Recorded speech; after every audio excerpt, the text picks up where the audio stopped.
in the meantime, while I wait for him, yeah, so Kay Salas, thank you for being a part of this thing with me. You and I go way, way back from when we Yeah. used to work together in retail. We can't talk about what place due to legal purposes, of course. But I will Okay. say that it is good to see you. From the conversations you and I have had, you've come such a long way, and it's just good to see you. So, for those who don't know, you recently were part of the beauty pageant for the Miss New Jersey. You were one of the finalists for this year. So, how did this happen? Yeah, it was, oh goodness. So the organization that I had gone into was the Miss USA organization. So they do organize the state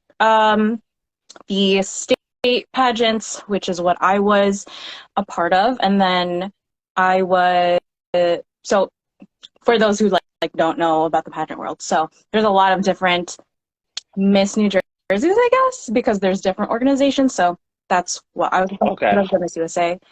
But yeah, it was, how did it come about? Honestly, it's crazy how the algorithm works on Instagram because it was Okay. like just flashing on my Instagram like all the time. And so it was in a moment where I was like, I need a new project. I need something to keep myself busy with. And I was like, let me click on this. Let me do some research. And I sent in my application and my picture. And not to make it sound super easy, but like literally the following day is when I got like an email from the pageant like office, and they were like, okay, we would love to interview with you, and it was a ride from then on. Wow. So no, so walk us through what is it like? So okay, so you pretty much got the email for the interview and now they're hitting you up. So you go and interview. Where was it located? Like how does the interview process work? Oh my God, there's so much. So I applied in October, November, maybe early November. And so it's you apply, you send in the form, you send in your picture, any picture you want. Full length probably is what I sent in, but I don't know if that's like a requirement. Okay. And then it didn't ask any like hard hitting questions at that point. It was when I got the call for the interview with I can't really remember what her title was, but she basically recruits the girls all over the state. And she asked me like, what made me want to be a part of Miss New Jersey, the whole pageant system, and kind of what my day to day is like and what my passions are and what I see myself doing in 3 to 5 to 10 years down the road. And I love getting questions like that. Like I love really envisioning my future in that sense. So it really kind of gave me another focus, and I was like, oh, I love that they have this interest in the girls, and they really want to know more than, okay, so what kind of modeling resume you have, you know? Yeah. I'm not a model. Like I love the entertainment industry. I've kind of been in proximity to it, but it's not like I was ever really comfortable, I guess, with being in on camera or whatever. Or I just didn't feel like that was my place just yet. So Yeah. once I did the interview and kind of went through the whole I want to say preliminaries, but the preliminaries is a specific part of the pageant process. But yeah, so the first part, that was just the interview, and then kind of planning out how you're going to prepare. But yeah, so interview was done. The following day, I got the email to confirm that they had selected me to be one of the contestants. And so I didn't know what to think. I really did not know what to think. I was just like, okay, this is weird. This is interesting, you know? Right. Because I'm very much like behind the scenes. Like if you look at my Instagram, like the dates for posting is so spaced out because I'm not like I'm not much like behind the scenes. Like, No, you're good. You're good. echoing. Okay. You know, you're good. You're good. Okay. But yeah, so it was the next day where I got the confirmation email saying that I got accepted to be in the pageant as a state finalist for New Jersey. And then it was like, okay, so here are the requirements. We're going to send you emails from here on until the pageant so that you can kind of check things off your list, and you won't have to be so overwhelmed with everything. Like they did it in like if you needed to submit like these 2 documents or this 1 document, then they'll space it out. But yeah, it was, there's a lot that goes into it because you have to plan for your wardrobe, you have to plan for your stay. So part of a big part of joining into the pageant is actually the sponsorship fee. And that was a whole new world for me because they were like, oh, you can ask businesses to help sponsor you. And I was like, I don't know, like I'm a little shy. Like, I don't know if I want to like go door to door to businesses and ask them, you know? So that was one big hurdle I guess I had to like get over. But it was good. I liked it. I liked the whole process of getting everything together and started and really talking to people about why I wanted to be in the pageant in general. Okay. Look, I was trying to process everything. So, just real quick, because somebody did send you a piece to read. So I was gonna say you could send us pieces, fine, and then like once, like after a certain point, we'll start reading pieces and stuff like that. You could send it to me, Leon, and Kay Salas as well. My question to you is: are you able to access your inbox while on the live? I'm just curious. I don't know. Oh, I mean, I could just pull up. Let me see. All right, but while you're doing that, I guess my question is, okay, so like walk me through like, so you're at the pageant. So once you're at the actual pageant, so what are some stuff that you had to prepare for mentally, physically? Like walk me through that. What do I have to prepare for the pageant? Right, like say, because I know, yeah, go ahead. Sorry. So I would say the first thing was getting the wardrobe ready. So I was literally like scrolling through, no, before I started scrolling through like dress shops online, I went to a few dress shops in my area and I just wanted to see like what was good for like my body shape, like how do things fit, like if I'm going to be losing weight, like where do I want to, what size do I want to land in, you know, and kind of envisioning how I would look at that size already. And just like kind of figuring out what I personally like, because I haven't really been wearing gowns for a really long time. So, you know, it was kind of fun to like play dress up. Yeah. But I ended up just buying my wardrobe online and on a couple of different sites, and that was really cool. They came on time. I mean, that's so hard when you're like finding things on like websites that you've never shopped on or you don't see like a physical store for. It's like a shot in the dark. Right. Deadlines you have to like fulfill. Yeah. But I made it work. I made it work. And then I'd say the next thing that I had to prepare for was like the kind of like the audacity to be on a stage, you know? And so, yeah, coming over those fears. yeah, because you can, like, it's so, you want to say it's easy. Like, I want to say it's easy to put on an outfit and, like, just take a picture or whatever, but it's not. And so there was a lot of people that I felt very comfortable with telling that I was going to be in the pageant. Yeah. And they were, the more that I like talked about my concerns or like the things that I'm like a little paranoid for, because it was my first pageant. I've never done pageantry. Like, that was not a thing in my life. But it was like the encouragement that I got from these people, from my friends, from my family, from people at work.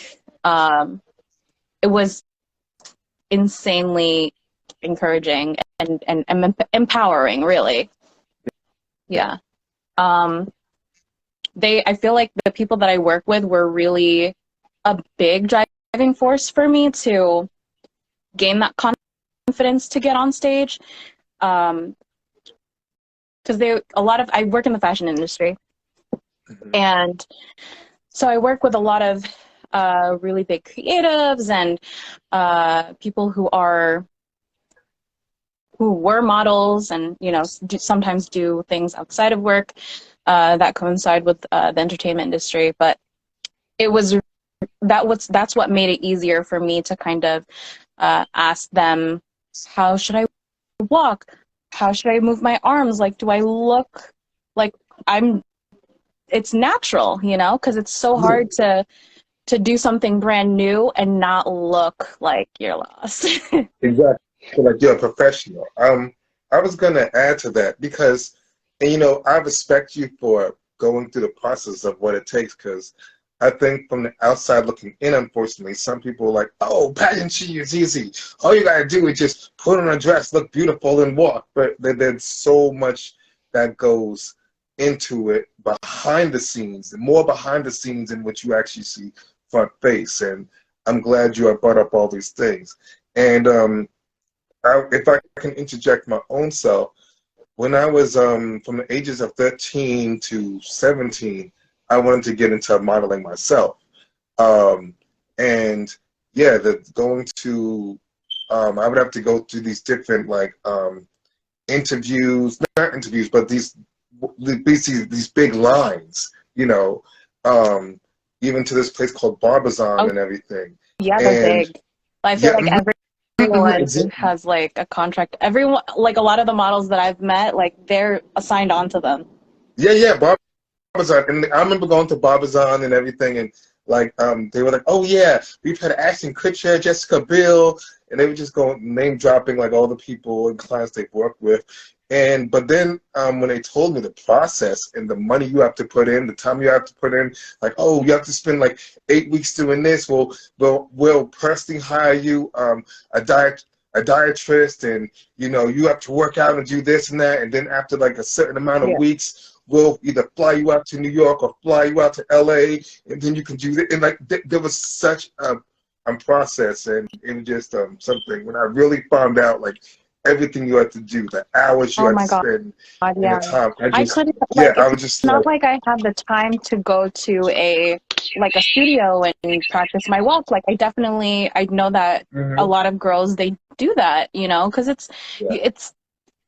the walk is a choreographed thing, you have to practice that. And I was just really happy to have been open enough and close enough to my job and my coworkers and my colleagues, that they weren't looking at me weird if I brought my heels and started strutting down the hallway or throughout the office. They were hyping me up the whole time, and it was just it was a great experience, Yeah. That's awesome. It's always awesome when you're able to get like that validation and that encouragement from like coworkers and peers. Were there any people who, I guess, try to dismiss it or look down upon it or were skeptical that you're like, I need to do this for me, regardless of how you feel, like this is my dream, this is my goal, this is my passion? Yeah, absolutely. And I think just everyone was just so on board with me doing this. I don't know. It was just really nice. They even, and I gotta say this because it's gonna definitely pop up and later on, but my job has been so supportive, and they literally have gone so hard. They literally went the extra mile, and our bosses decided to do a whole live stream party at our office over the weekend, and they streamed it, and it was a thing, I felt like, yeah. I think about it, I'm just like, oh my God, I'm gonna cry. Like, it's just the nicest. Wow. Yeah, it's amazing to know the type of support and the type of people that I have that's supporting me, So, so at the actual event of like the pageant and stuff like that, so like once you're there, like, okay, it's your turn, go. Like, what runs through your mind the minute you walk behind that, like you walk out from behind that curtain? Like, what's the process in your mind that, like, the first time you did it, okay, here it is, I'm going out. Like, what is going through your mind? So first, the thing was, so I was for months, right? Because I was like practicing for months anywhere that I could practice, whether it was in my house or in at the office. I was just like, how am I going to do this? Oh my God! Like, do I look like I'm thinking? Just how do I look? How do I look? It's not. But then I changed what was in my head, like my conversation with myself. It was more of like, how do I feel? Do I feel good? Because that's how it translates, visually. So, I really, the first day that I arrived to the pageant, because Friday we arrived, and those are for everyone to just come in, kind of meet the other girls, get acquainted, check into the hotel rooms and stuff. And I wasn't able to rehearse during the day because first thing is you have to go through like the interview process with the judges, and then you can go and rehearse because they give you your sash afterwards. I ended up being like a part of the last group of girls to go interview with the judges.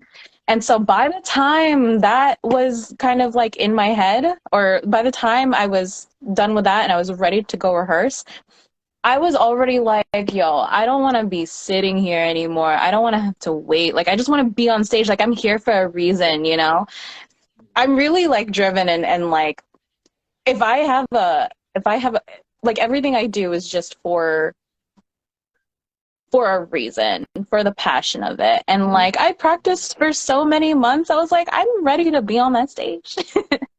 Yeah. So yeah, exactly. You're going to go right once the date arrives. Yeah, and I wanted to do like the rehearsals as much as possible because I'm a newbie. So yeah, that was like my first day. And then the following day, we were in rehearsals for like 3-4 hours. Because it was like 9:30. No, 8:30 was when we finished up breakfast and we went to start rehearsals. Once everyone was there, like we just went, right? And there's so many girls. There was 119 girls. That's just for the Miss portion of it, right? There's 2 divisions. There's teen, and then there's the Miss. So the Miss was later on in the day, and we were done by like 12:30-ish, right? Because we had to go start getting ready for the evening, like hair, makeup, all that. Yeah.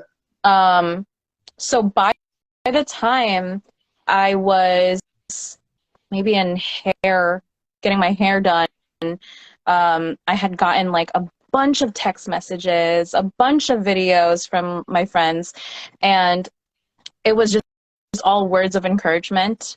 And that was the biggest thing that really boosted my confidence, and was literally the thing in my head that I was thinking of right before walking out onto the stage.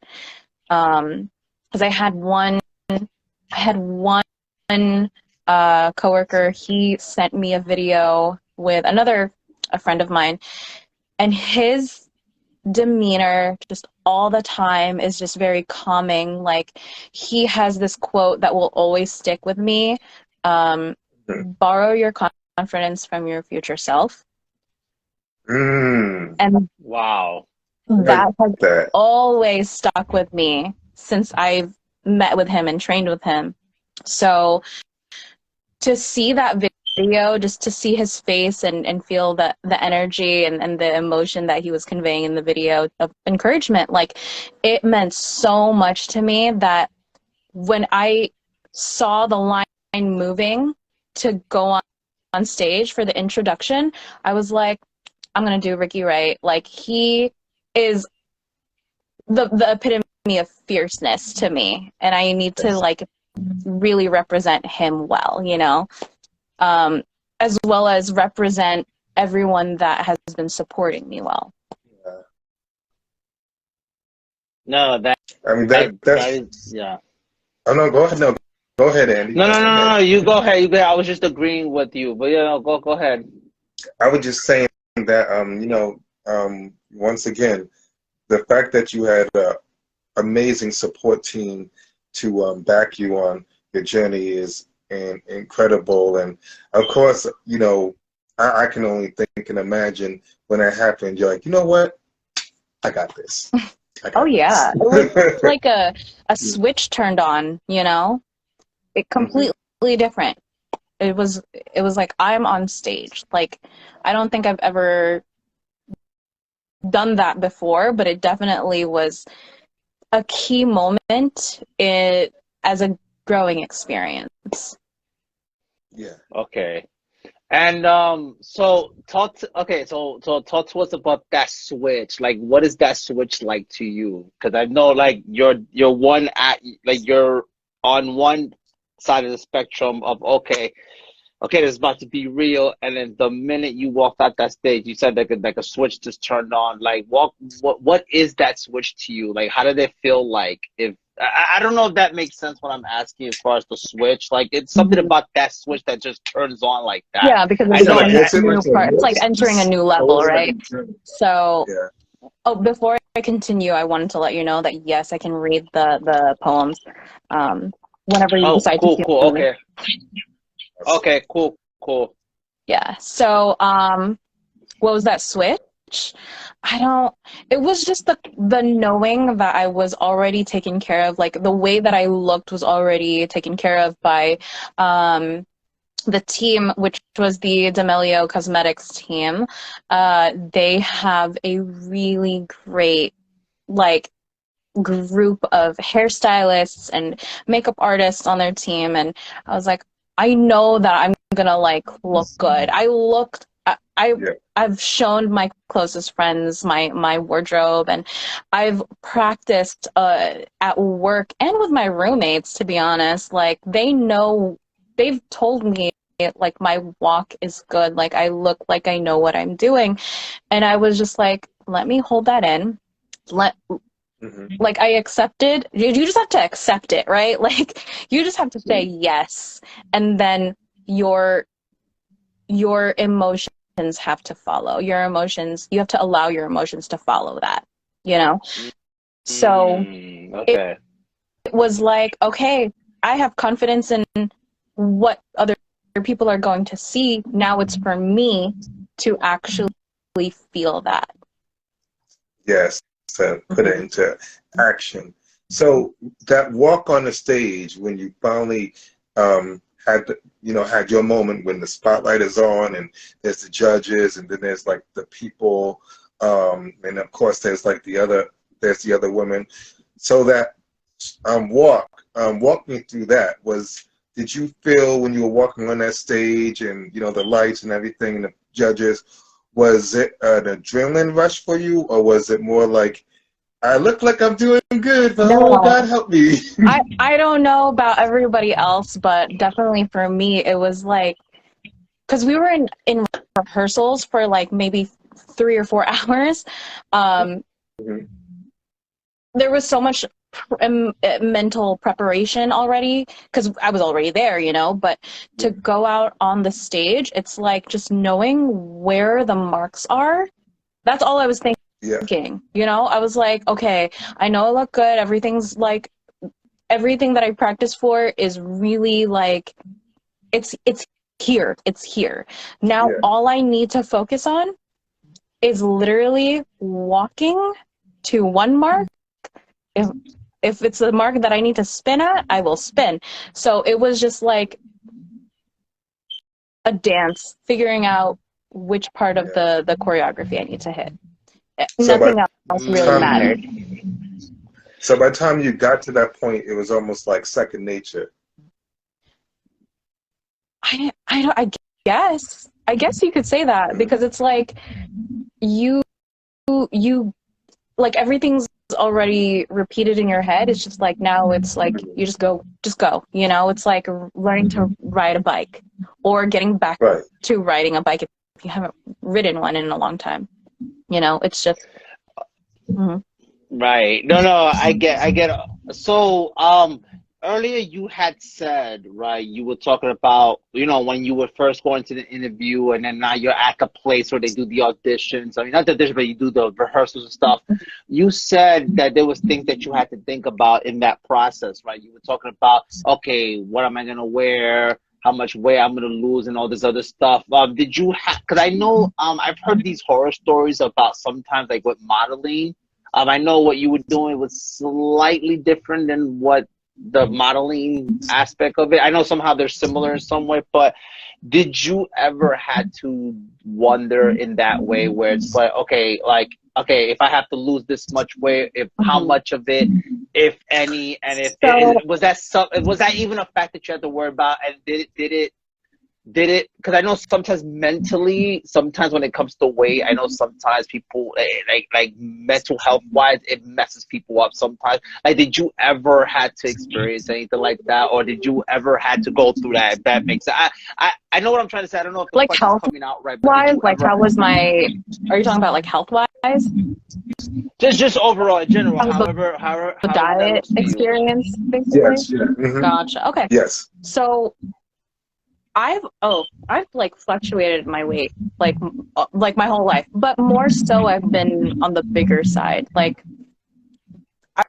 my doctor was like, girl, you need to lose weight like my whole life. So it was, I feel like I've already acquired a lot of different healthy and comfortable diet habits.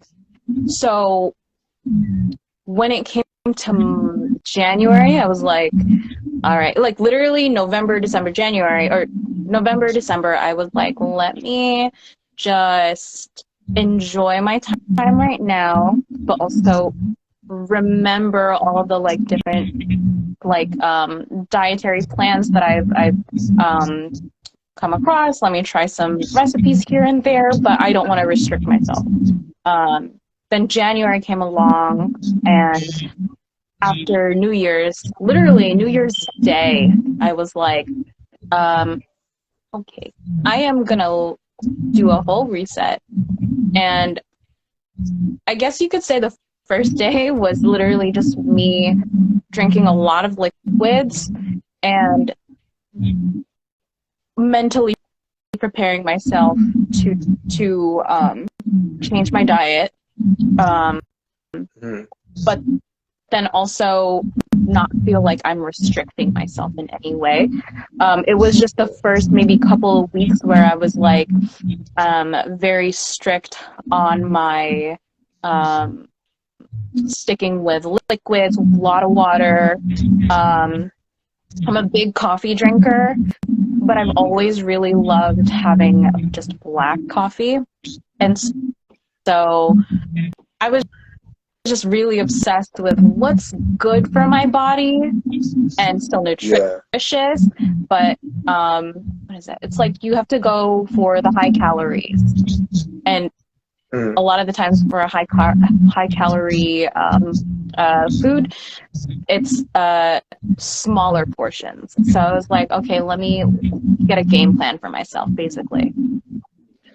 And that's what I did. That's interesting. I literally that's very mapped out. Yeah, I mapped out my food intake, or like my my game plan was like for the next 2-3 months or so. Like I was very obsessed almost with it. Wow.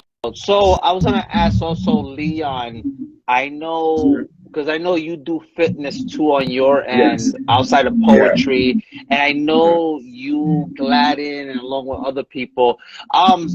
In your case, what about you? I guess the same question I asked her, I'll ask you, because that's a very interesting stuff she said. Like, what is that like for you as far as changing the way you eat? 'Cause I know that plays a factor a lot, right? Oh yeah, absolutely. You know, in your bodybuilding, you're literally, you know, sculpting the body. You know, body sculpting, and yeah, for me, anyone who knows me, I love to eat. I am not a picky eater. I love to eat. And so in the last, I would say 4 or 5 years, like my weight has fluctuated. In 2020, 2019, I weighed about maybe 145 pounds, 11% body fat, fully shredded.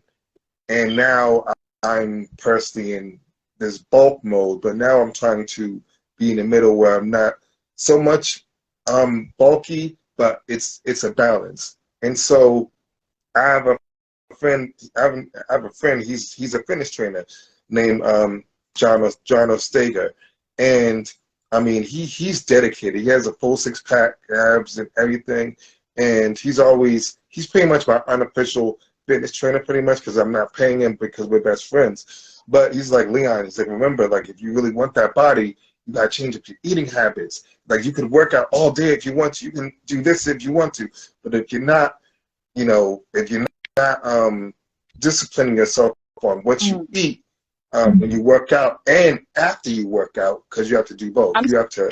So glad you said the word discipline, because that was literally like the word that I just kept on repeating, like discipline, the whole time, because it's like if you don't have discipline, or if you don't have that in your mind, it's not a focus for you. Like, you're not gonna get anything done. And like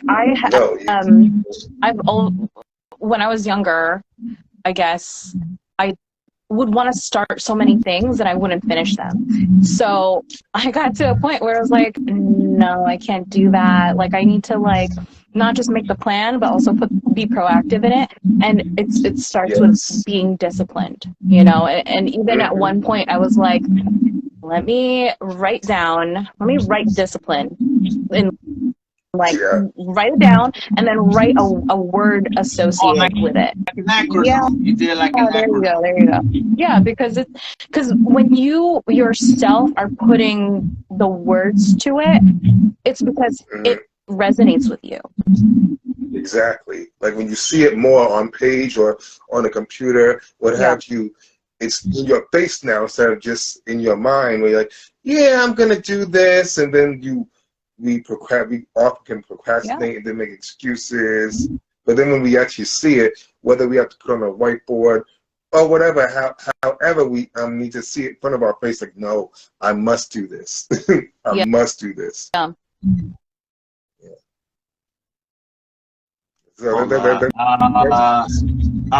Someone said it's just start misdemeanor artist says it's good to read words too. I write my own affirmations so I can read them as well as say them. Yeah, oh my God, yeah.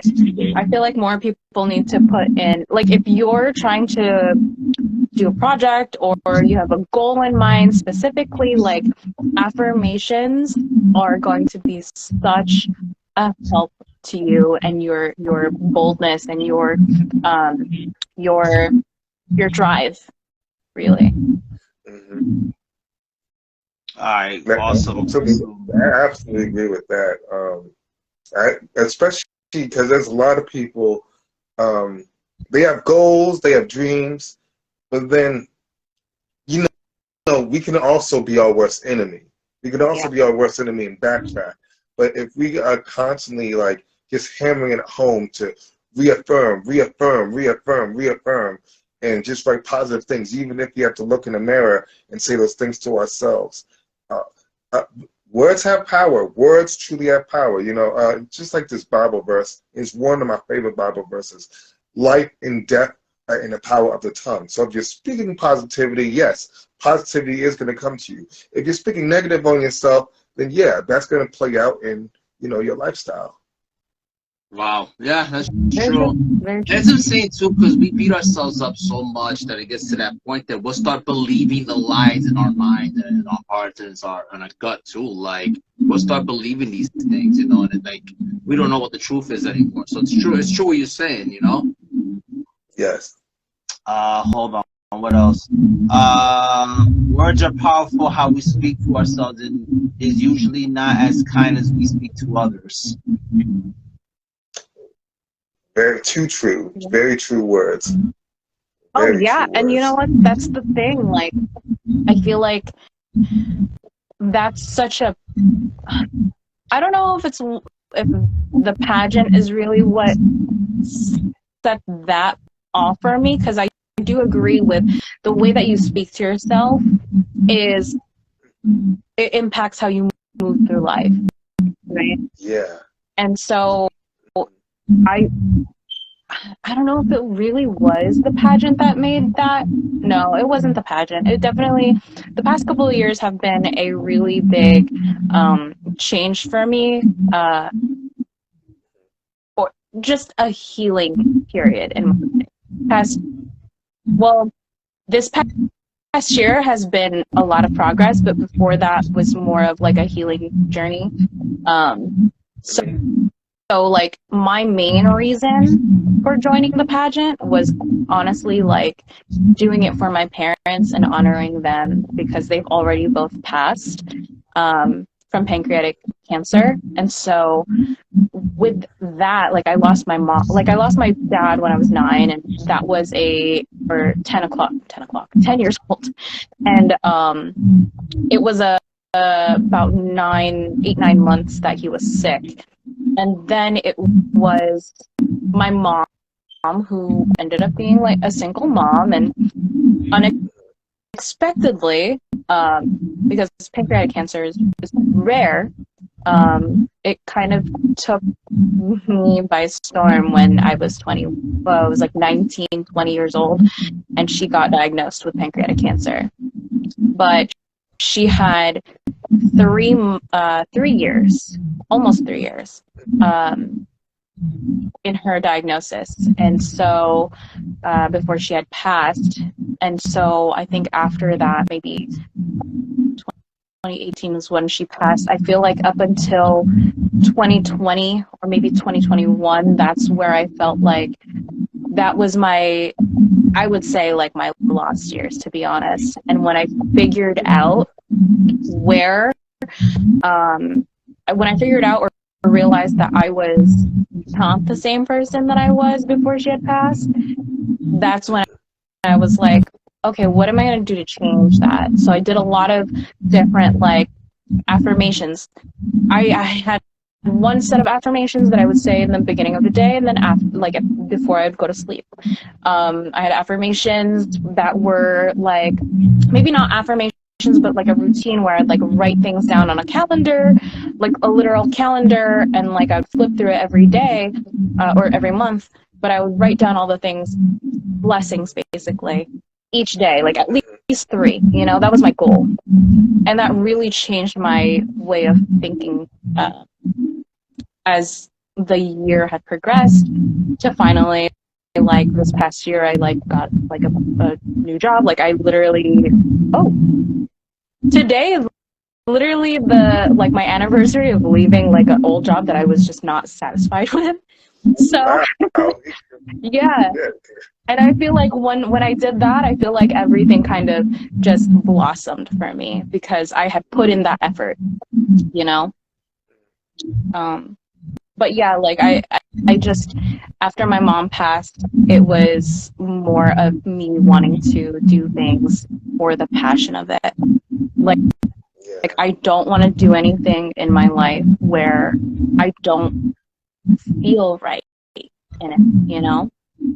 So the pageant was that was the biggest thing I've done to get myself out of my comfort zone. Like everything I do now really is so that I can just experience different versions of myself. No, that's I mean, I know you for a long time. Okay, so like what you're saying is true because I remember my dad also died in 2018. He died in March. And for me, like what you said, like one thing for me was trying to find a place where I had to accept the fact that this actually did happen, because for years it didn't feel like he died. It just felt like I was very like I just like they went on vacation, right? And like they're gonna be back. That's what I felt for a really long time. Yeah, like I took him to his resting place and everything, but what I didn't realize was what it did to me mentally and emotionally was that it really put me in a dark place where it was also affecting my marriage for a little bit, because I was very neglectful. I wasn't really considering my wife's feelings. Me and her would get into a lot of fights. I never hit my wife or nothing like that, but I remember one time it got to that point, like if I had not left the house, it would be like, okay, I think it would have ended up that way. And that was one of those things that, okay, I can't carry this on. And then eventually, I think back in, I'm going to say once June, July came in, that's when my wife had told me she was pregnant. And I think that's when my mind shifted now, because it was like a whole directional, like, okay, whoa, this is different. Like, okay, like, yeah, we went on vacation before that and all that, but it was the whole... Were you guys married at that point yet? Yeah. We were married over here because my dad actually died 3 months after I got married. Okay. Yeah, so and I wasn't even there. Like it's crazy that I'm just hearing about this because maybe you had transferred locations at that point when we were working. Yeah, because at that time, because by the time, I'm trying to think, because around that time, especially after my dad passed away, I was already, because I was working at another location after they transferred me out of the store that we used to work together in. And I remember, like, just my mindset was, it just wasn't there. Like I was there physically, but mentally I wasn't there. Like, even after I came back from Puerto Rico to bury him, it was kind of like, okay, I just had to go back to my life. Like, I really didn't get a chance to breathe or anything like that. I just had to just move forward, and that's it. And everything was happening so much at once. My brother was going through some tough times. I was miserable at work because, I just wasn't making enough money. And it just, bills were piling up. Like, it was just a combination of things. And my dad passed away, and then my wife got pregnant, so my mindset had to change now, because, okay, I can't grieve in my own sorrow anymore. I couldn't just say, okay, feel sorry for myself anymore. So now I had to worry about the bigger things. I'm going to say, like later on, it did get to the point where I started to accept the fact that he passed away, but now it was more like I had to get closure. That's what I needed, and I don't think I got the closure I thought I needed. I had a dream that I spoke to him and stuff like that, and it was very interesting, but the actual closure was last year when I actually finally, pretty much after 5-6 years of burying, him passing away and everything, that's when I got my closure, because I went to PR, went to go visit his tomb finally,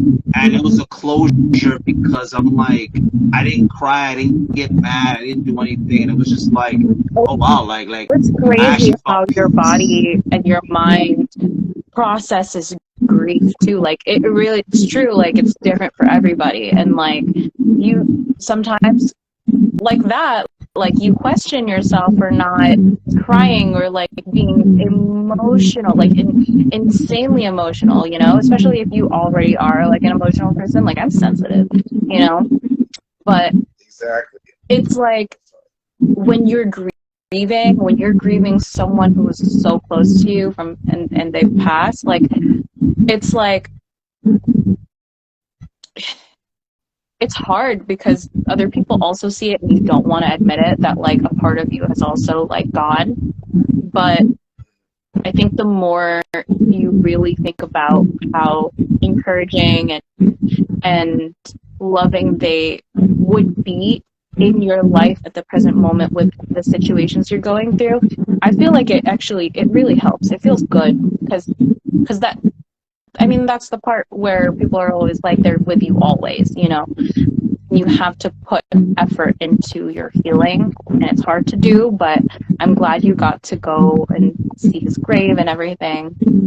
I haven't gone yet, but I feel like with everything that, with doing the pageant as well, just to, I guess, to kind of like loop that in, it was very much a big closure to me too, because this was stuff that she would have loved to do. And I would be lying if I said that I didn't have moments where I was just like crying, bawling my eyes out, thinking of how much she would have wanted to go dress shopping or even like make my dress for me, or like go to a shop in New York and just, or what's it called? Where is it called? Not the textile.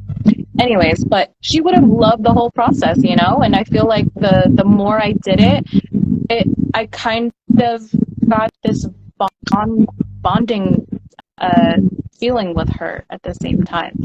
So, yeah. I guess I know what you mean about the bonding feel, especially after like her passing. I know for me, when my son was born, I felt like my dad was next to me, cheering me on, kind of thing. Yeah. I did feel that. Very interesting stuff, you know. So yeah. Anything you want to add on before we transition into the next thing, Leon? I would say that piggybacking off what you said about how to deal with grief, and for me, 2020 was a mixture of both, you know, blessings and grief at the same time, and it just wasn't the lockdown that happened. A few months prior, I had like one of my close friends die of a overdose, and then, you know, after that, I had our friend, a brother in Christ, died from cancer, and then right after that, I had my guys thinking about 2020. I had like my nana passed away. I lost my job of 5 years, and then I had a roommate I was living with. He got sick suddenly, and then he passed away, and so all of this happened literally like back to back from, I would say, December of 2019. I mean, to the summer of 2020, and you know, by that time I was just, you know, I still am thinking over it, but yeah, I wasn't. You would have thought I would have been just the most broken down person after having all of that tragedy happening back to back, and I'm a very sensitive person, and I wasn't. I mean, yeah, did I get my moments of where I've just kind of in a somber moment and just still and just overanalyzing everything in my own mortality at that? Yeah, I definitely was. But the point where, at the moments where I think all my eyes out, that didn't happen, which surprised me. And yeah, I thought the same thing. I'm like, am I wrong for not? I'm like, I should be a hot mess, as they say right now. I should just be all over the place. I mean, I should be like signed up in some like clinic or something, or talking to some therapist. But I think during that time is where, for you, it was pageantry. That's where, like, you know, I feel And for me, that is when my writing really took off. I was writing all the time. Not just writing about things I was going through, but writing about like all the social justice issues that were going on during that time, from like the shootings and, you know, Black Lives Matter, and my own grief and battle with myself. So yeah, I can definitely say for myself, around 2021, it was really when things started happening for me as well. So I think it's just funny how for a lot of people, that timeline trajectory is the same for a lot of people between the times of 2018 to, you know, 2020, 21. Mm. Yeah, no, that makes sense. Yeah, I think the lockdown really showed a lot of true colors. I definitely agree with you on that as well. Yeah, I mean, like I said, it all makes sense, you know. It's interesting how we can look back in our lives and be like, wow, this is what it was, but look where I'm at today, kind of thing. So definitely, definitely, you know, definitely an inspiring thing, you know. So we're going to transition into a new thing now, because it did say we were going to read the room and DM pieces and stuff like that. I think somebody did send you one, Karen. So Kay, so I don't know if you want to check your DM to see. Yes. All right. So this is coming from Keelan James. It's called The Tide. And it's very it's actually on point with their topic right now. So really good transition. All right. So The Tide. Death hangs in the air when I'm truly happy, but not the bad kind of death. The good kind. The kind that you feel in your chest when a song is ending. The kind that you feel when a cute woman walks away from you with a parting joke and a smile. There are many kinds of death, most of them pretty great. There is a kind that you feel when you wake up in the morning and the rain is coming down thick, and for a moment the world has no business with the splashing, falling, and your mystery out of your life and story, and want to wander out into that thrashing rain and climb its beads like a ladder, rungs like a ladder's rungs onwards, upwards to dine with gods of mist at their diamond table in the sky. There's a death of forgiveness, the death when you finally learn something difficult, the death when you let go, and when you realize you can't. There's one that happens when a woman says no, and another when she says yes. Everything is death, because death is not just a part of life, it's a life's essence. Looking beyond man's perspective, death is just action, a change, a movement in a world of moving atoms, the noble spinning of what spun us into being, the lucid tide of life that funds us in our hours of high adventure is the same that beams when the story comes crashing down. Wow. Oh, that was it? Yes. Wow. Man, see, I was waiting for more. Is there more? Is there more? No. That was it. That was good. That. That was good. I don't know if he's still in the room or not. But I mean, I'll send him a message or whatever. I think he had a goal or whatever. Yeah, that was good. That was definitely good. I know Rainer's in the room. I don't know if he has a piece he wants us to read or anything like that. Rainer, if you're here, if you want a piece that you want to share with us, let us know. You can send it to me or Leon or whatever. Do you have a piece maybe that you want to read, Leon? That maybe, you know. Oh, from me personally?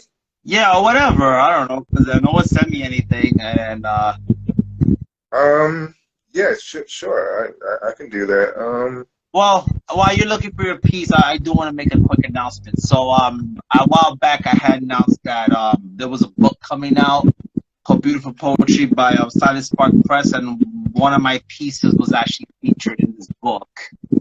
Yeah! So I'm Congratulations! excited. It's right here.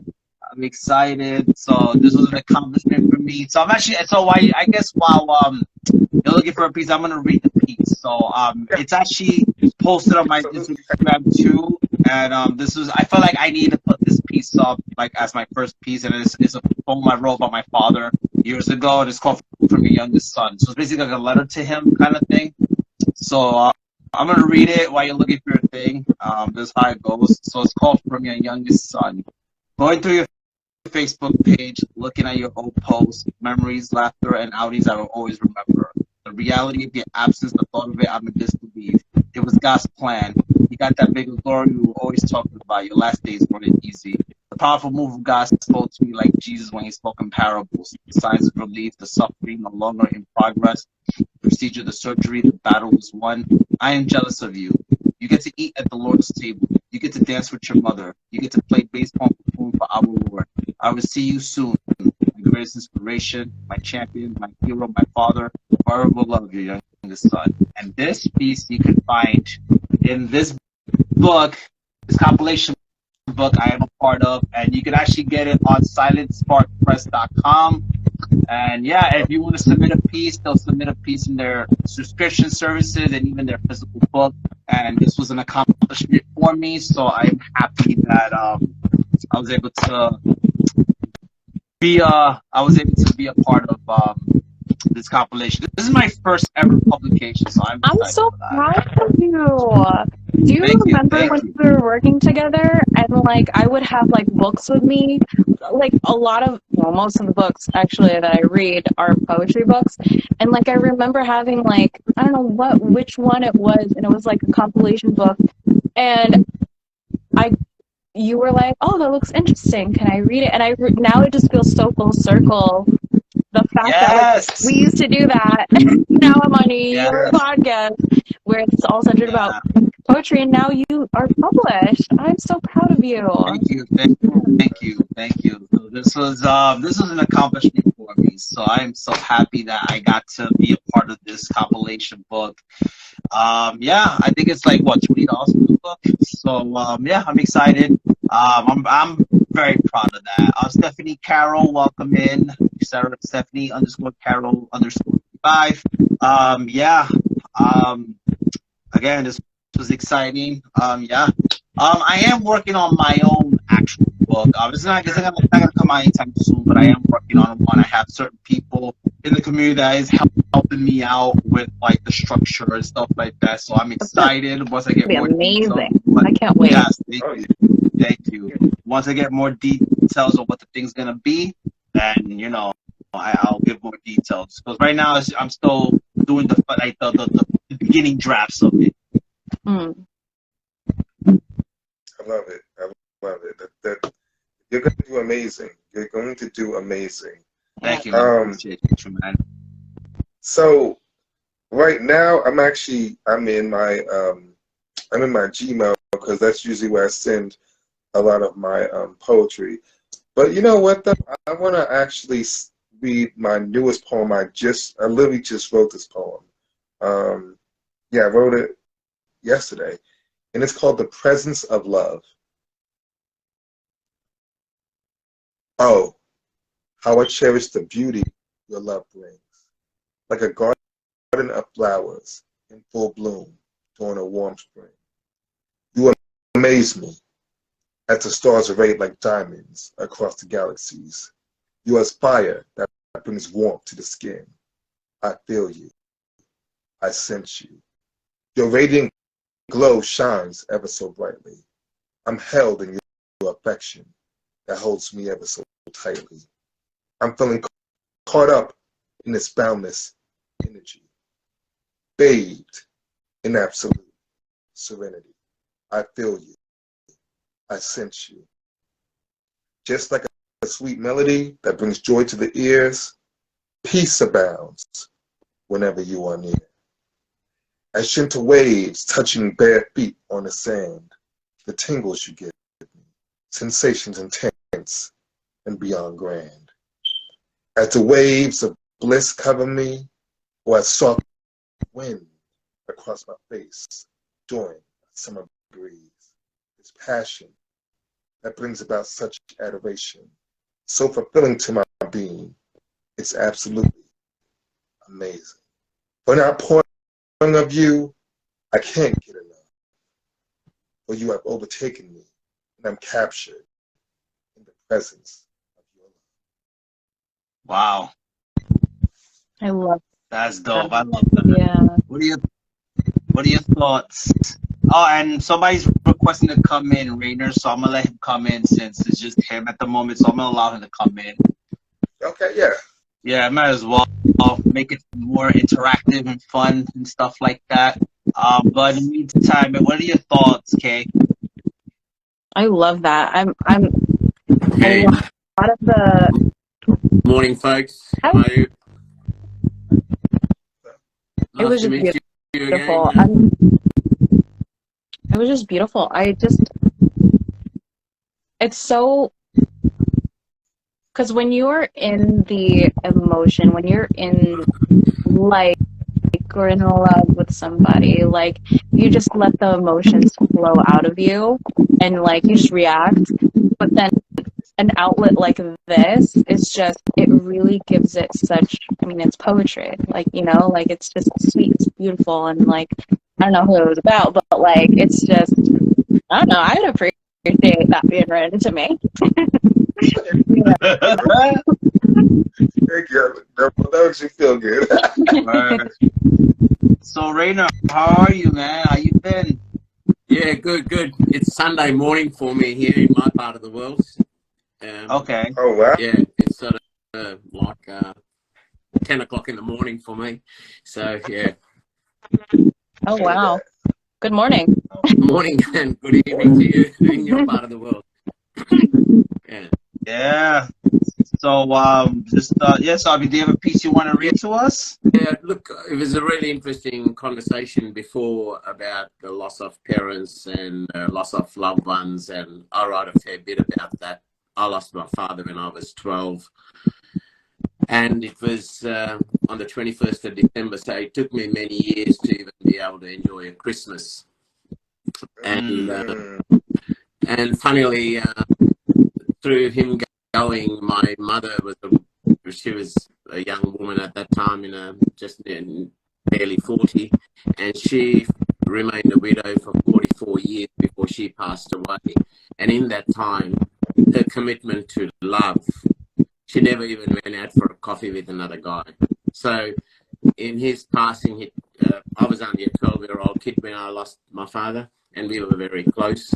So it taught me to accept and get used to loss at a young age. But then my mother's life for the rest of her journey showed me what that unconditional commitment in love is as well.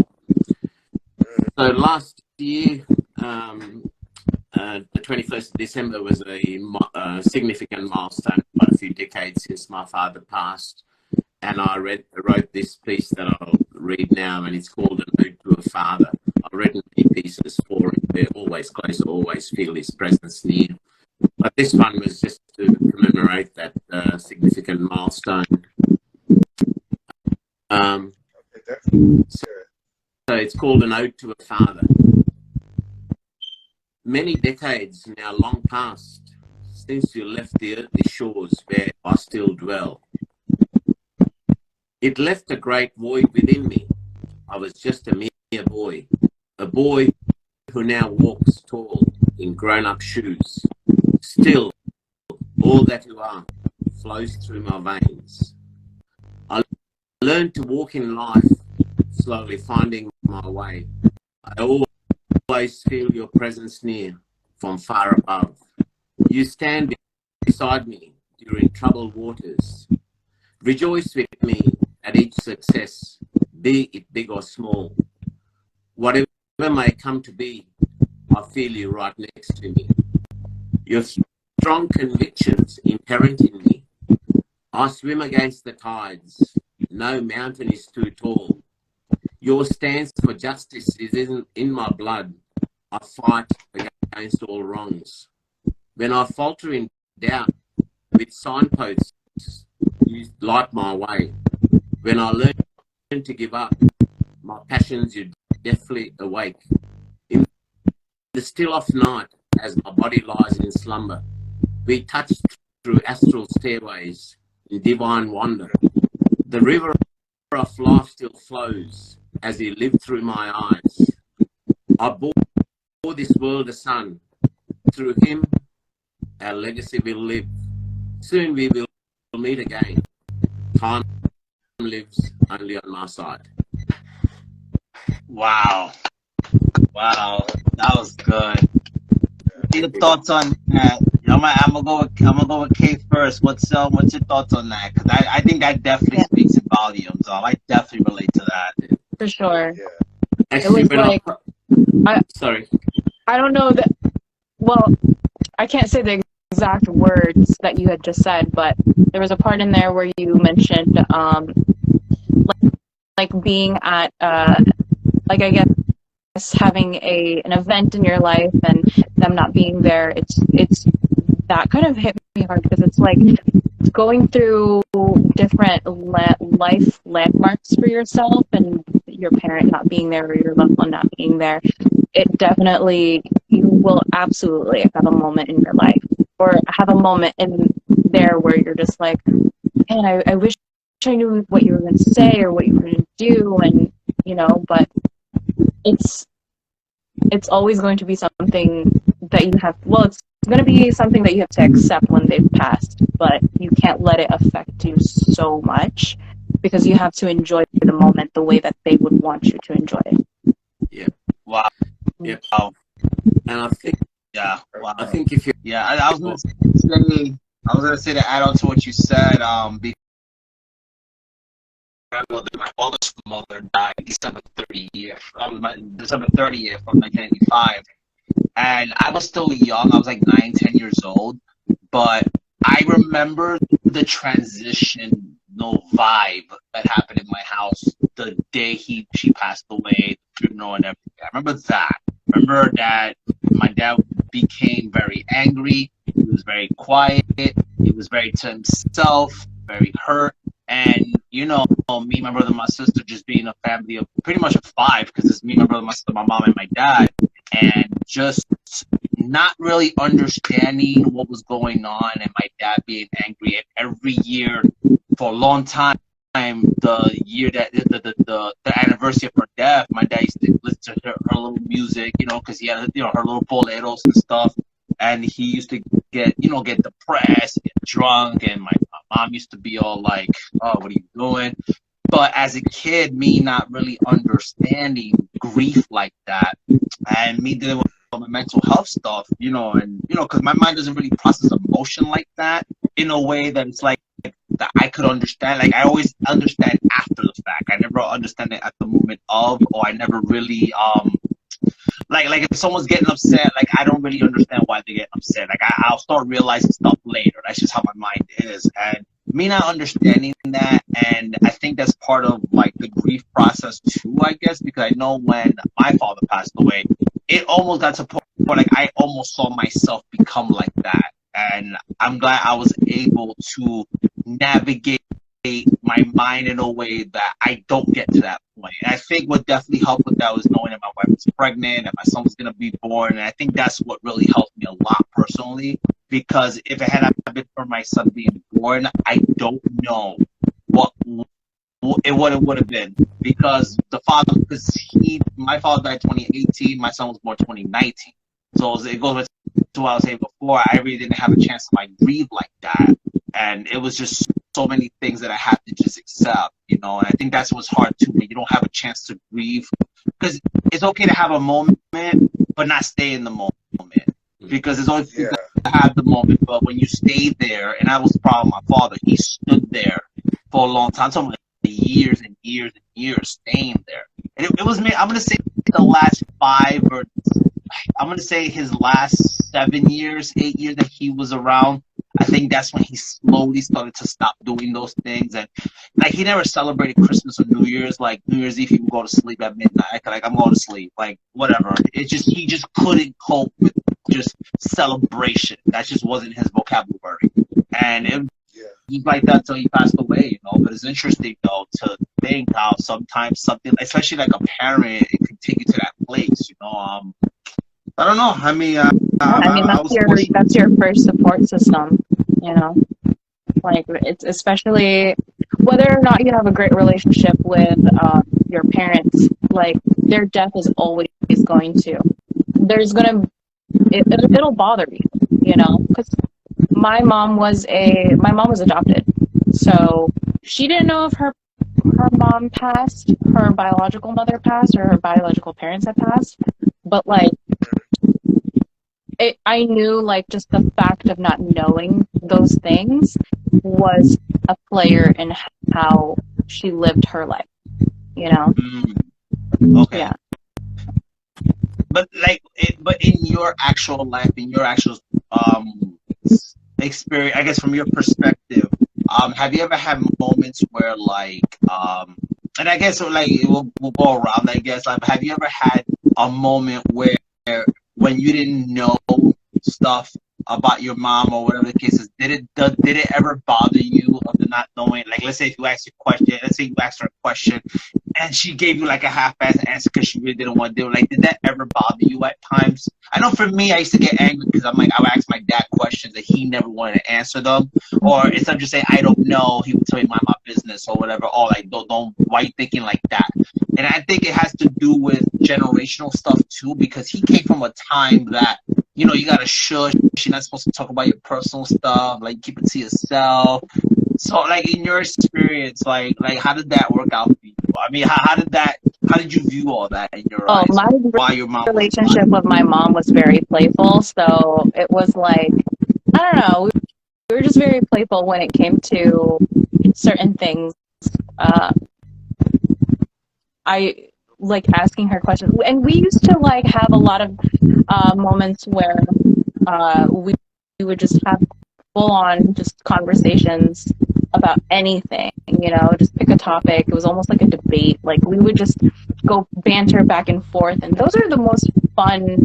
Those are like my favorite moments to like look back on, because it was just like, it was a serious topic, but also we didn't take it too seriously because we're getting different viewpoints. Viewpoints, and I don't know. It was. I don't think. No, I don't think she's ever like left me on a cliffhanger, like that, I guess, where it's affected her so much. But even if I would like go back and say, because like I feel like you're the example that I can bring up is that she'd be like, I don't know, like I would ask about, let's say, the sun.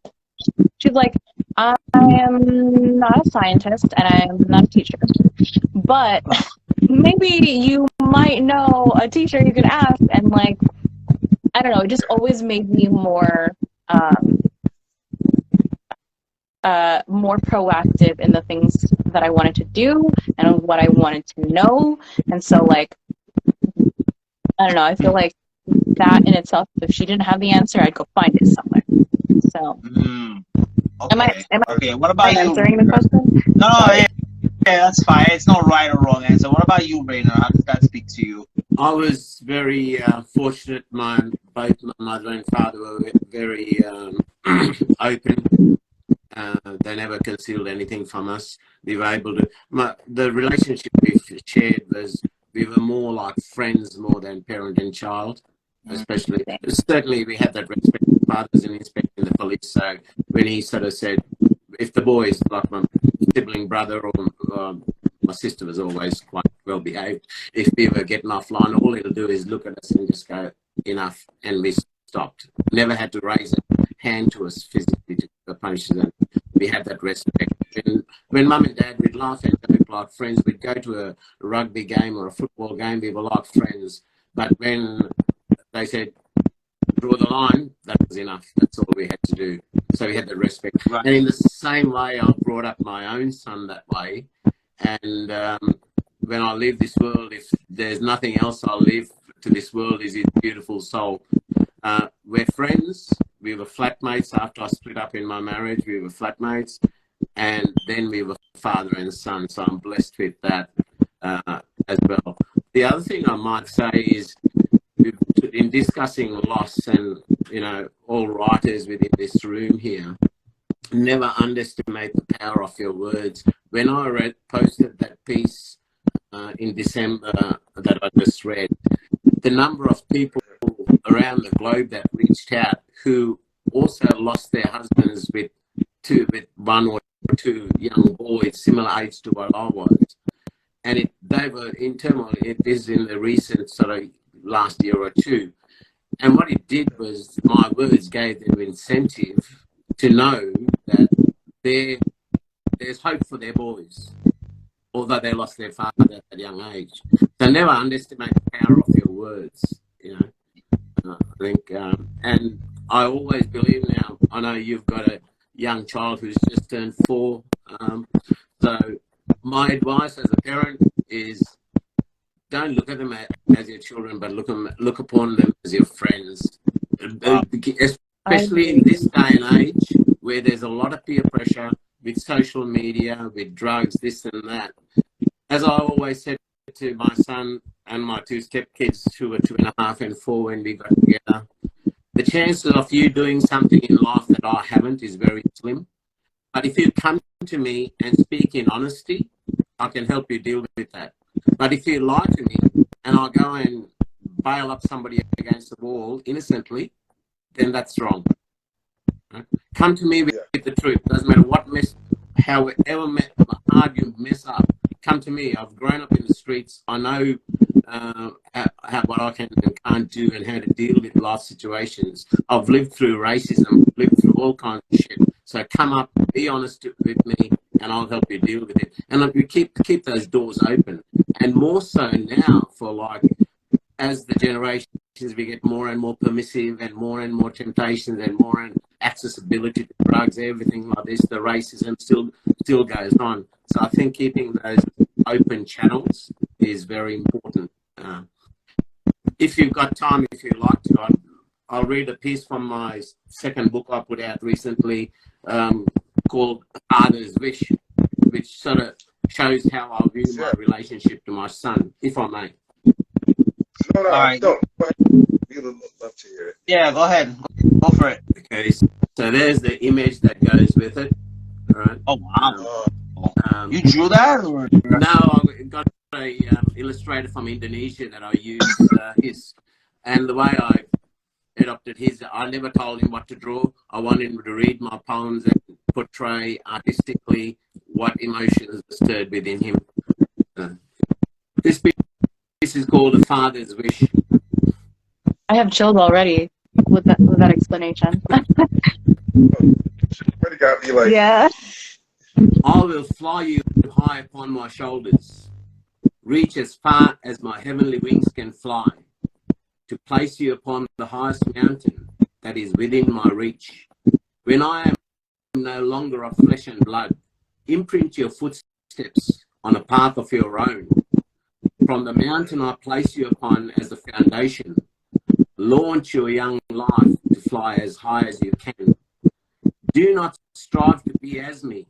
I have run my race with the wolves. Start from where I end. There is no need to retrace my steps. Soar, my son, in the winds of heaven we know as life.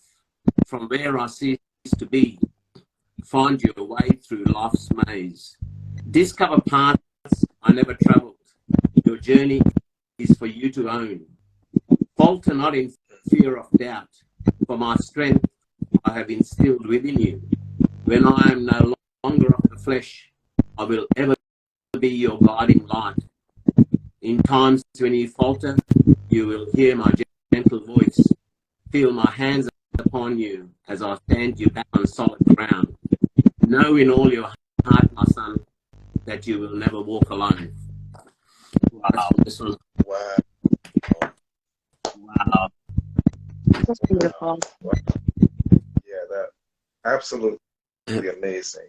Oh my gosh. And honestly, I might not have much in my life, but I'm blessed for the relationship I have with my son. I'm a rich man for it. Wow. I can tell you poured out everything. You definitely poured out your essence and your soul into that. And it's thinking of that poem you wrote. It was to him encouragement, affirmation. It was your outpour of love, how much you care about him, and also it was like at the same time, it was like writing your own poetic eulogy in a way. Yeah. So it was all of that encompassing. How it just came out, the way you just worded it and everything came out just so beautiful. And sometimes it's amazing how life can gift you when you least expect it. In December, right on the 21st, I usually go to a few open mics here in Melbourne. And when I was reading that piece that I wrote to commemorate my father's that significant anniversary of his death, my son had been wanting to come to these open mics for many, many months, but he's the young fellow of 25, he is busy, he could never make it.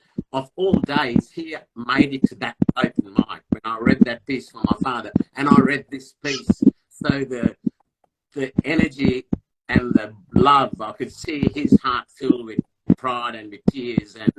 And for me, life could not have given a better moment to have my son present in the room when I was reading this tribute to my own father and my tribute to him.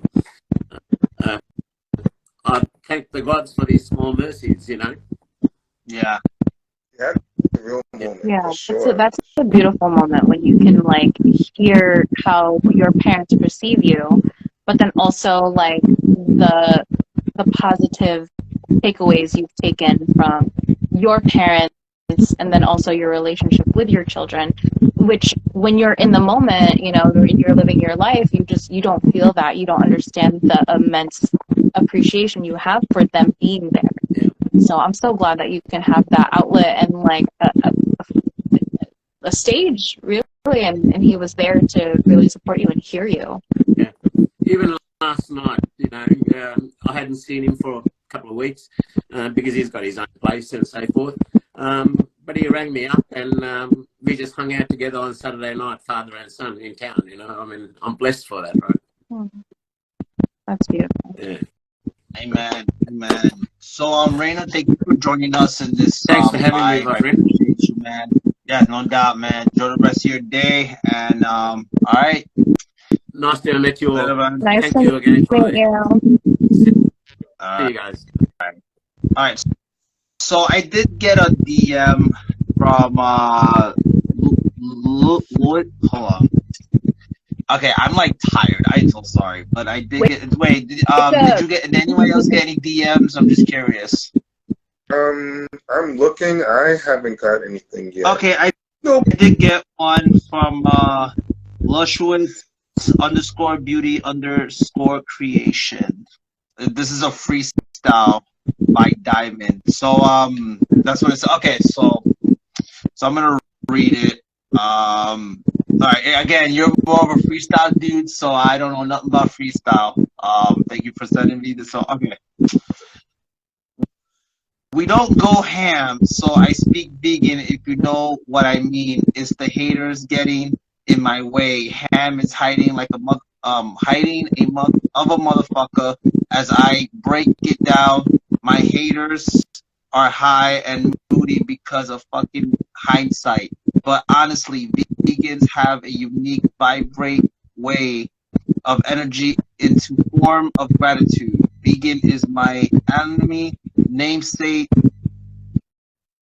We talk our shit about vegans that are embracing vigorously when Jesus' anointing calls upon us. I'll be trying to stay consistent on what I love to do, brainstorming successful thoughts into brain while writing affirmation and creating dreams broad. Don't let the naysayers pump fuel into your body. It will piss me off or gas you like a Lamborghini without me reciting poetry for the humans. Thoughts, come on, thoughts. I talk a lot. I don't know. So You first. It was a lot, all out. It was good. It was just all a lot at once for me to process, because it seemed like, it was standing for like people being vegan or people judging vegans, to also talking about, their own personal self, I guess, against people who have judgment against them. Yeah. Yeah. I mean, that's what I got. Same. Yeah, no, I had the faith on it too. I think that's what it comes down to too, because I think what happens is I took that as, you know what, we all have a viewpoint of life sometimes, and I just feel like sometimes people try to discredit you for that, like, oh, because if you don't see things their way, then it's like, oh, then it's pointless. I'm like, okay, but it's like we could agree to disagree, but like I don't have to agree with everything you say, if that makes sense. And I think that's the problem with society. It's like, the minute you disagree with something, it's just now it's a whole catastrophe. It's just I don't know, like, okay, like if you're vegan or you're not vegan, whatever. That it is what it is. But to tell somebody, let's say, oh well, you're dumb for thinking that way, or whatever the case might be, that's ludicrous. Which is not shouldn't really be like that, and it doesn't really give you a great look to just be that, because let's say you're the vegan, right, and like you have one way of thinking of how like life should be lived, and then you just don't agree with another person who's not vegan, like it's not doing any service to the vegan community, and it's not, even if it's coming from a place of I want to help you, I want to make your life better. No, it's more like, I personally, if I'm talking to somebody who's trying new things, I always push them to try it to its fullest, experience it, because you never know how you're going to react, or how maybe even your body will react. And maybe it's better if you do go vegan, and then you take the steps to really incorporate that into your lifestyle, right? And I think with anything, I would not advise to just go with whatever people are saying. Like, oh, there are things people will say, like, I don't judge you for this, which is, why would you let anybody's judgment come to your mind when you're trying to expand your perception, Exactly. So that, I mean, I feel like I'm faced with this kind of thought a lot, because especially recently, when everyone's like, okay, well, why did you want to do the pageant, or like what, like, and my answer really is to just expand my viewpoint. And that's a beautiful way to think.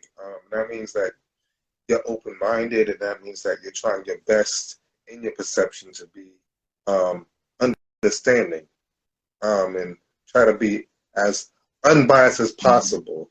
But of course, we all have our own kind of biases, of course. But like, life's not linear. Life's not linear. It could be different for you. It could be different for me. But whatever just makes you feel good. Amen. Oh, Leon, somebody sent you something. Yes. Caroline, she goes by Caroline Creative Corner. She's a good friend of mine that I've known on here for a couple of years. And the poem she has, it says, "A perfect storm gathered that summer 2016." And the poem is actually based on, she has a picture to it. It's actually based on a real storm that happened. In August 2016, prolonged rainfall from an unpredictable storm resulted in catastrophic flooding in the state of Louisiana, United States. Okay, I do remember this. There was like that big rainfall back in 2016. It was almost like Hurricane Katrina all over again. So yeah, I do want to read this. A perfect storm gathered that summer, 2016 A month before an eyeball nameless storm unleashed a disastrous deluge of 7 trillion gallons of water over South Louisiana. A controversial shooting death of Alton Sterling as police responded to a robbery call. And 2 Baton Rouge police officers were killed in following days by protesting outsiders. Dark cloud, a perfect storm of racial tension felt in the eyes of hatred. Daily life of doctors' offices, shopping for groceries, no smiles or words of greeting. The angry eyes said it all. Then came the no-name storm. Why no name? All of the water, but none of the wind required. Of a named tropical storm. Weather forecasters predicted flooding. Waters rose in rivers, in drainage channels, day by day, hour by hour, minute by minute. All eyes were glued to TVs, river gouges and streets. Flood it did, damaging 146,000 homes in South Louisiana. Cajun Navy to the rescue. All ethnicities and complexions, literally in the same boat. Neighbors helping neighbors, strangers helping strangers. We all came together within days. One could tell by the flood looked just who had been continually hauling soggy belongings to curbside. It was in the eyes. Our friend's tattooed bracelet shows how deep the water had been in her home. Now, a heavy rainstorm ignites PTSD of armorophobia, a fear of rain, and so many. It was in the eyes. Our people in line at the post office. I gave one woman the little money that was in my wallet as she cried. When Greg tipped $20 to a busboy whose eyes had told the story, tears came to his eyes as he told us of his 4 children in a home underwater. Acts of generosity were the currency of August 2016.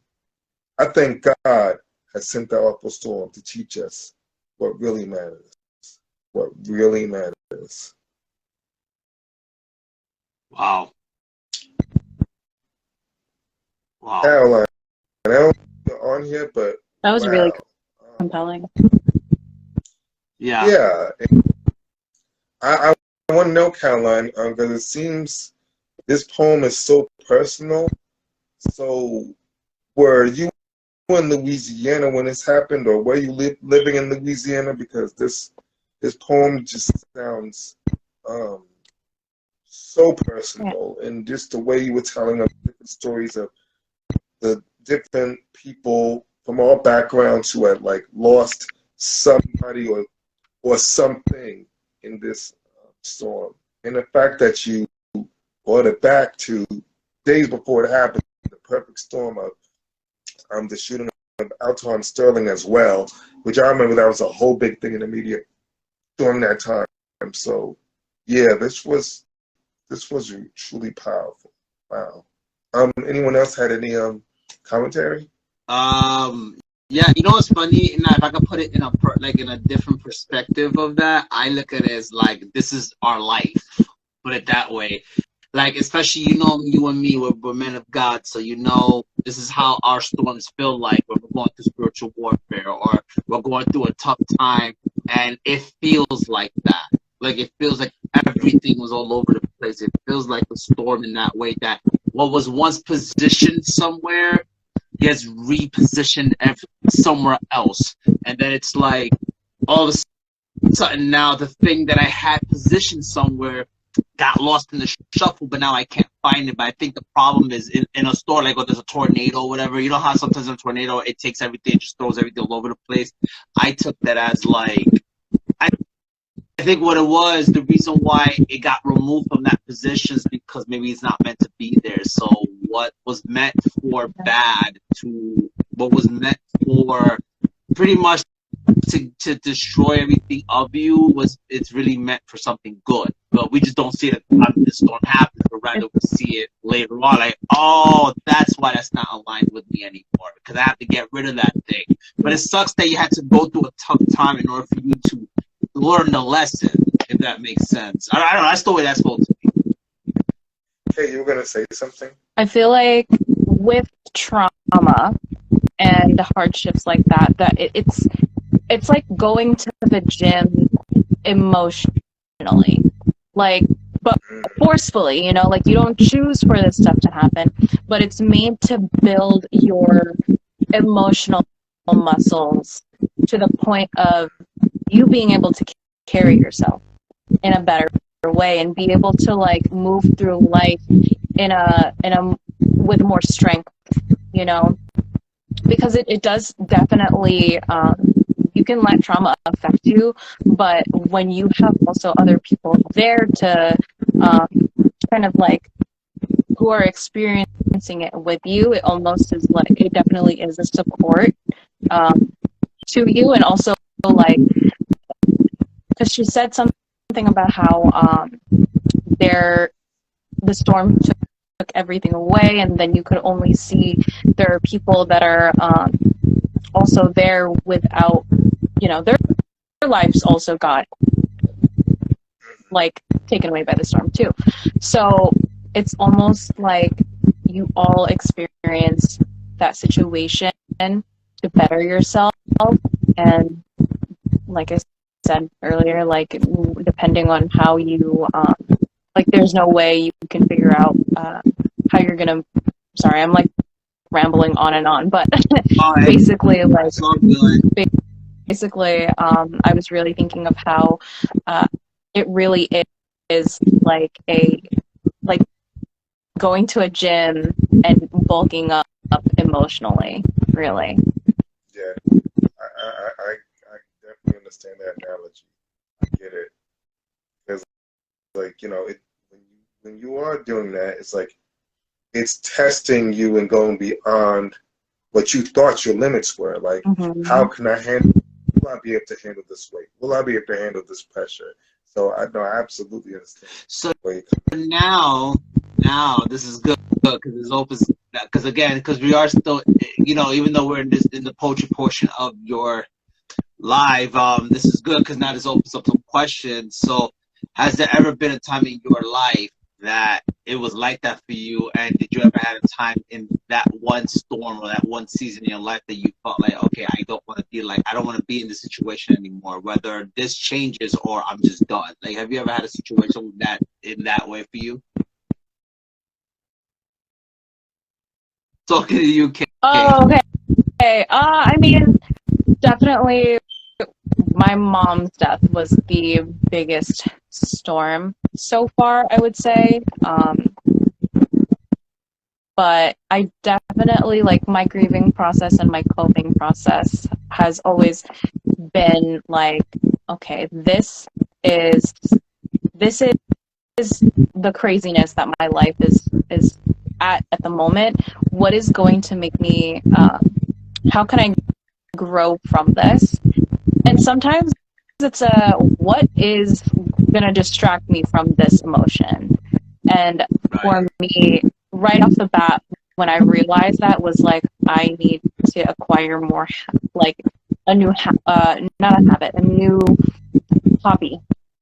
Because it was like checking things off the list, making myself feel like I've accomplished something, and not get so in a rut because, you know, I was feeling emotional over the situation, or like I was really thinking about her last days or whatever it may have been. But when you are able to just cross something off and feel a sense of pride in something you've done, that's I think that's the best way to like cope with something you're going through. Wow. Yeah, I agree with you on that one. Caroline says, I felt that way when my brother killed himself in 1985 at age 31. Yeah, that like, you know, I ain't gonna lie, suicide is it's a God, like, I mean, I've had friends that committed suicide as well. One of them was like accidental, and one of them was just like on purpose. But it's like, I guess, I've had those thoughts when I was younger. Like, I remember one time me taking like a whole bunch of my mom's pills, trying to kill myself, and I had to go to the hospital, kind of thing. You know what it is? I guess because maybe the influence around us puts us down, and it gets to that point that, okay, that makes us not want to take care, like just don't want to be here in this life anymore. I know for years I had gone through depression. I remember 2013, I've talked about it before, where I almost jumped off the roof of my building. If it had not been my brother, my wife texted me. My wife this is when we were friends at the time, but had it not been for that text, who knows what would have happened, So it's just, I don't know, the universe is just interesting like that sometimes. But I always wonder, and me being a man of God, stuff like that, I always ask myself, well, why does God allow that to happen? Even though, like, we're I feel like I don't think that. I think that later on, the why. My first thought is always, but what's next? Because I'm a big planner, and I don't like to not. I'm very much about the details. So just knowing what is next makes me feel more secure in situations where I'm feeling weary, or I'm thinking of something, or I'm going through something. Like, it's not me being dismissive, it's me of like knowing I have something else to look forward to. Okay. And hopefully whoever is going through a situation like that has at least one person in their corner to remind them of it. Yeah. And I think, but that's what I'm saying. It's like, but what happens when you do have that and it's not enough? I think that's what kind of kills me too. Not my friend, but I had a friend of mine one time that had a friend that was going through a tough time, and I remember he called me saying, "Yo, dude, he just took his life." I'm like, wait, but what happened? Like, kind of thing. And he was always trying to be there for him, trying to make him laugh, whatever. He would hang out with us at the bar, hanging out, and yet, he would have a good time with us. But yeah, it's like, I don't know. Like, it's just stuff I think about sometimes. Like, I just, like, damn, And it sucks when stuff, like, when one of you have a great support system, and yet still that doesn't seem to be enough. That's the thing that sucks, And, yeah, it's just, I don't know. Like, I always wonder these things, I know I'm a person of, the why, but I think about the how later. But then when I find out the how, now I want to know the why. Even though I knew why, I want to know more as to why. I don't know. Does that make sense what I said? It does, because when those situations happen, and of course I've had one of my friends was really close with. He died. He relapsed, died of a drug overdose, and then I do know people who have also taken their own lives. And I sit back and think, well, what more could I have done? Because I've poured out all this love, all this encouragement, all this inspiration.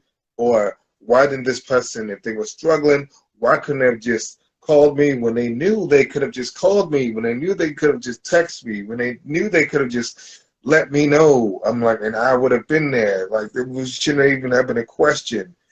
But sometimes that's not enough for them, though. Like, that's my question. Why is it like that? Like, I mean, there's no right or wrong answer. I guess it's just like, I'm just generally speaking. Definitely a lot of different reasons.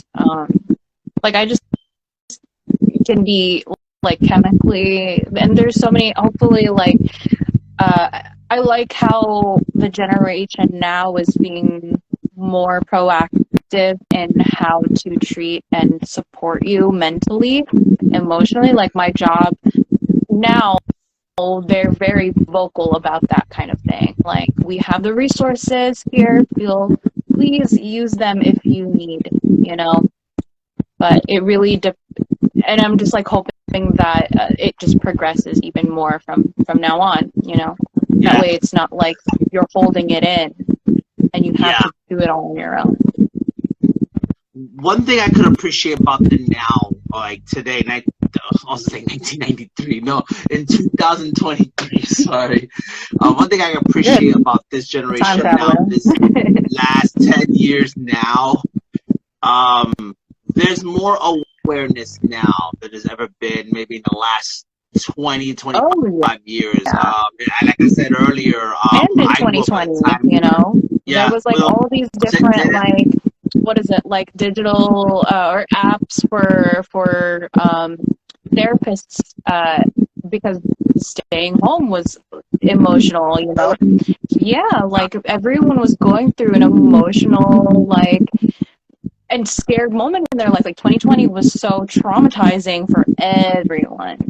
I never experienced that in my life. When I went to go visit my mom and I had to go through Manhattan because sometimes the trains be messed up or certain trains just weren't running at certain places or buses I had to take.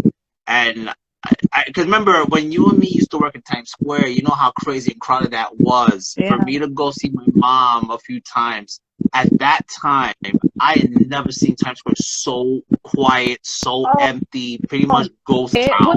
I've never seen it like that in my life. I was like, closed. It was so weird to me. I grew up in Manhattan, by that, so it's like where our old job is. Like, I actually passed by there to see. And it was just crazy to think like everything was so empty. Like I was afraid to even take off my mask, like, and then go to my mom's house. Even though I had gloves on, let me wash my hands, let me clean my face before I hug my mom because you know she's older than me. I gotta be. You know how I was back in the days. And it's interesting because, you know, I don't know what's true and what's not true, but I know that the media was like, it was just freaking crazy because everything was a thing. And now even today, even though the vaccine exists, but there's people who still don't believe in the vaccine. There's people who just don't, they're just not with all that. It's just crazy to think like everything is so traumatizing in its own way. It's like it's crazy, you know.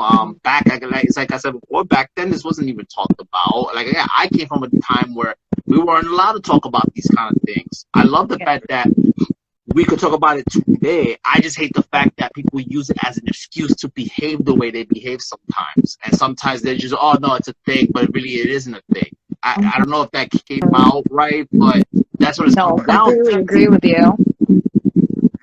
There was like actually, it was like a meme I saw it like a few months ago, and the person was basically like, yeah, I'm not coming into, it was like animation, like, yeah, I'm not coming into work, and then the boss was like, why? Oh, because the barometric pressure in the sky is sending me, and I'm not feeling its vibe. Like, what are you talking about? Are you just saying that you're not coming into work because you're lazy? It's like, yeah, goodbye. Like, wow. Yeah. So, like, but some people use that, unfortunately, but you know, and not to dismiss anyone who really does go through episodes of depression or even seasonal depression, because those things are real. They do happen, and a lot of us times we may not feel in our best way, but we're like, okay, time to truck through it. Time to truck through it. You know. But what happens when you can't though? Like it's like, you know what? Let's put it in. I think it's just really taking the day by for what it is. Just having it be just waking up and just living the moment, not adding on any stressors, any other responsibilities. Like, hell, if you want to eat that bucket of ice cream, eat that bucket of ice cream, you know? And then tomorrow. Just worry about heartburn later, though. Yeah. Right, because we hear those slogans, oh, you know, bake it till you make it, put on that mask smile, and just, how you doing? Right. You gotta be really patient with yourself. Yeah. Yeah. But I was gonna say, when I put it in church Christianity terms, check this out. I hate, and I think I talked about this with you, Leon. I hate when, let's say you go to church, let's say you're a part of a congregation at church, and you tell somebody they're going through that, and then they're like, oh, you know, but you just gotta have faith. I'm like, okay, but like that sounds kind of insensitive when you say it like that. Like I get what you're saying, but it's like, okay, but that's not a good response, because I feel like it makes that depression, or it makes that thing that's putting you down worse. And maybe you don't mean to be like that, but that's the way it comes off. And my question is like, why, like, how do you respond to that when you're going through that situation where someone's, oh, you know, you just gotta have faith and believe in God? But I'm like, okay, but sometimes it ain't that easy. And we gotta get to a point, like, we gotta stop having responses like that and be like, hey, look, I'm here with you, let's pray. Like, I'd rather you tell me, hey, let's pray together and then see where God leads us, rather than say, hey, you gotta just have faith and just hold on. Like, I don't know, I just feel like when you say that sounds a little insensitive. At least when you say, hey, let's pray together, then that's a little more like fellowship, in my opinion. Yeah. You know? Yeah, I think it's definitely good to have that, at least have like something proactive after, you know. But go ahead. I'm sorry. It's all right. Yeah, no, I understand how that can definitely come off dismissive, even if it wasn't the person's initial intention. I think some people, unfortunately, you know, especially coming from a you know church background and being part of that community as well, we get so conditioned into saying those like slogans that we know to say, you know, praise the Lord, or you know, just have faith. That I think sometimes that when it really comes to somebody really, really struggling, there's some people who don't know how to like switch off or switch on and like have that empathy where you should have it, and unfortunately, it causes a lot more hurt and harm to an individual than it does actually helping them. You know, even like you said, it can be like, you know, I'm sorry you're going through that. You know, it's like, for me, I feel like I've had this, I'm glad that you had this question, because I feel like it's something that I've really been thinking, has been in my mind and like around me the past maybe month or so. And, you know, I have a friend who has been grieving the death of someone close to her, and it was, no matter what capacity they held in your life, like, it still affects you, and you never know how that's going to affect a person. So for me, it was like, oh, I don't know if you've ever lost anybody in your life, but for me to just say that, give a reminder to them of who they have been and my perception of how great they are as a person to me, that's what I wanted them to know. But then also, like, when I did say being proactive in whatever the next steps are, you know, like, that's a big part of the whole process, is really just knowing what's next. And yeah, I don't know. Leon, go ahead, because I have so much in my head over it. Oh, like, hey, no, but this is good. Yeah. This is good stuff. Don't get discouraged, Kay. I'm not. It's just, hey, I don't want to ramble on way too much, and I'm like not even hitting the question anymore. No, but that's the magic of this podcast and this platform. It's just, it's okay, because you know what, you're going deep with this stuff, and I'm like, oh wait, this is deep you're talking about. Like, oh, okay, I'm intrigued right now. Yeah, because I feel like you can't just say those things without the effort. You know, well, effort on multiple parts, because you can say, like, let's say I'm going through something and somebody is like, oh, let's like, you gotta believe that it's going to get better. Sure, but you need the tools also. And I feel like not everyone has the tools, so at least saying to somebody that's going through pain, hurt, trauma, at least give them a little bit, like 1 or 2 tools for them to really put in some effort, and then it's on them to put in the effort into whatever they decide to do in life. Because you can't help somebody unless a person's not going to do anything in their life for themselves unless they're really motivated to. Yeah. So encouragement, love, those are things that, and effort to even help out with whatever they decide to do, or like a little project that they want to do, you know, that's also like a form of love, you know. That goes a long way. Long way. If we could only express more love, like one thing that was said a while back, this is during yeah, this is kind of weird what I'm gonna say, but I used to watch there used to be this show called WWE Backstage where they were trying to make it like a real sport, so they had this thing on Fox, and the rest of CM Punk has said something very interesting. He said that the issue with and I dropped my mouse on the floor. I'm sorry.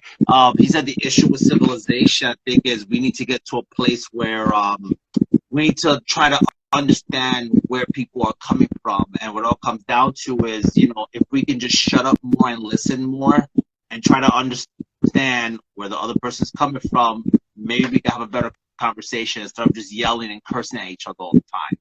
It's like that verse is like, be slow to speak, but be quick to listen. Yeah. There's an old saying that there's a reason that God gave you one mouth but 2 ears. Yep. You could experience to listen twice before you open your mouth to say something. Yeah. And I think a lot of us, especially in this, atmosphere and collective of social media, that kind of gets lost, because, negativity and people just wanting to be hateful and spiteful, it could happen so easy. You could put like a positive, message up on, your page or your post, and then all of a sudden, out of nowhere, this person that doesn't even know you from Adam and Eve gives you like a negative comment or a negative DM. And it's like, okay, how did you even get here? Because this is not why I posted this picture or this message or this story. Like, I think how you hashtags come in. I think we got to be careful what hashtags we using, man. Because I'll write. I notice on Instagram now, I get these fake accounts that start like liking something, and then when you someone follows you, but then it's like, oh, okay, you're a bot, or you're one of those pornographic-y bots or something. Oh, look at pussy, click on this link kind of thing, but it's a hack, like, or something. And it's just like, what the hell is all this? And my whole thing is, why isn't social media, or especially Instagram, why aren't they controlling this? Like, you want to block my video, you want to block my picture, but yet, I think they are actually going through something like that. Because if you look into your messages, there's 3 different categories. There's preliminary, there's primary, general, and then there are requests. And requests will give you like all of the messages that are from, like bots, anything. And I feel like I get a lot of those types of DMs, and so it'll just all stay there, but I won't even get the notification. And I think that's from when Facebook decided to take over Instagram. Yeah. Oh, the whole, hey, control your social media account. I'm like, what? I'm like, dude, I don't know you, bro. Like, but it's crazy to think, like, this is what it's come down to. And it sucks because I think because of the algorithm, and also because of the fact that it just seems that pure, true communication and networking and fellowshipping has been, I don't want to say it's been lost, it's been distorted. Same thing with poetry, it's been distorted. Relationship has been distorted. Like, no one knows now what a true meaning of having a relationship with someone truly is. And I don't mean boyfriend, girlfriend. Like, you and me, we're in a relationship. What is it? We're all friends here. How do we know each other? Different aspects, different avenues of life. But this is our relationship to each other. And it's like the word, the aspect, the realness behind it, it's just distorted. It sucks how everything has gotten to that point. Even social media, like MySpace wasn't like that. If you had 20 friends, all 20 friends knew what was going on. Like, now it's like they created this algorithm thing, and it just doesn't make any sense. Absolutely.